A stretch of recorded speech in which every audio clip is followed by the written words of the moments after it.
اللہ الرحمن الرحیم۔ کشتی نوح، اللہ تعالیٰ نے حضرت نوح علیہ السلام کو حکم دیا کہ ایک کشتی بناؤ، اور یہ بھی حکم دیا کہ دیکھنا اب کسی کی سفارش نہ کرنا، اب ان پر ضرور عذاب نازل ہو کے رہے گا۔ حضرت نوح علیہ السلام خدا کے حکم کے مطابق کشتی بنانے میں لگ گئے۔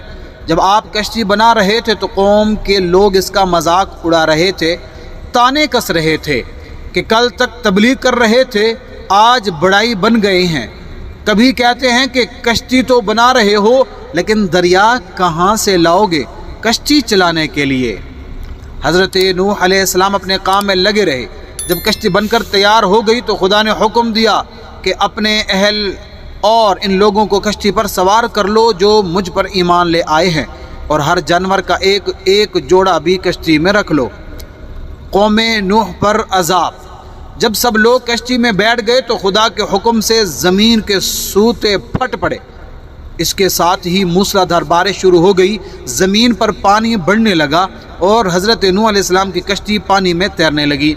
پانی بڑھا تو حضرت نوح علیہ السلام نے دیکھا کہ ان کا ایک بیٹا جس کا نام کنعان تھا پانی میں ڈوبنے لگا ہے۔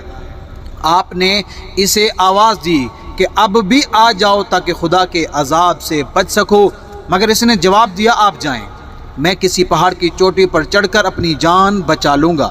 پانی تھا کہ تھمنے کا نام ہی نہ لیتا تھا۔ دنیا کے نافرمان اور سرکش لوگ اس سیلاب میں فنا کی گھاٹ اتر گئے، اور حضرت نوح علیہ السلام کی کشتی جودی پہاڑ کی چوٹی پر جا کر ٹھہر گئی۔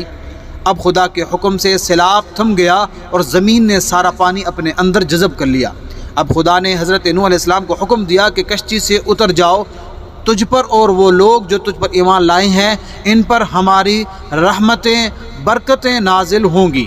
چونکہ اس طوفان میں دنیا کے تمام لوگ ہی فنا ہو گئے تھے، صرف چند لوگ ہی زندہ بچے تھے، اس لیے حضرت نوح علیہ السلام کو آدم ثانی بھی کہا جاتا ہے۔ انہی کی اولاد اس وقت دنیا میں آباد ہے۔